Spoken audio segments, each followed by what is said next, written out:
yun? Hello guys! Good morning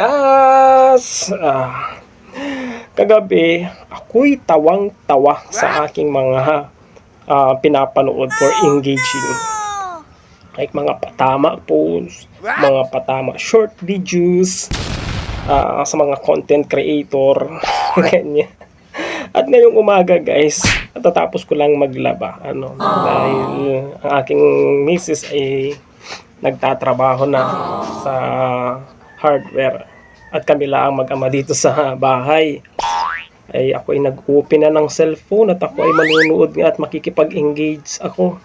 Ito guys, di ko alam kung ako ay matatawa o ako ay di ko alam kung anong feelings ko sa aking napanood.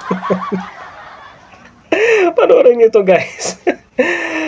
Meron bang ganun talaga? Hindi ko alam kung totoo o ito content lang talaga. What's this? Ano po yun? Ano po yun? Magandang araw po. Kaunting donasyon lamang po para po sa darating po na kapistahan dito po sa ating lugar. Ano? Kapag donasyon sa barangay, sa mga gaganaping piyesta, sa mga pagpapagawa ng chapel, hihingan nyo ako ng donasyon, aabutan nyo pa ako ng sobre. Tapos kapag ka naman ayuda sa barangay, kahit nandito ako, madaan-daan lang kayo, dinadaanan nyo lang ako. Dahil katwiran nyo, may kaya at mayaman ako sa buhay. Ay ako na may kumakain din. Nag-uulam din naman kami. Nagkakape din ako. Nagpepeles din ako. Ay hindi nyo man lang ako mabigyan ng ayuda. Pero pagka mga ganyang donasyon na, yan, pupunta kayo dito para mag-abot ng sobre. Ay hindi! Wala akong pera. Doon mo yan ibigay sa mga binibigyan nyo ng ayuda.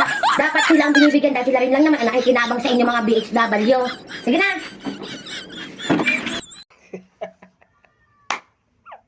Ano guys, nag-gets nyo yung linya ni nanay. Hindi ko alam kung yun ay something good o something bad. O tamang content lang talaga. Ay nako, bye bye, thank you for watching.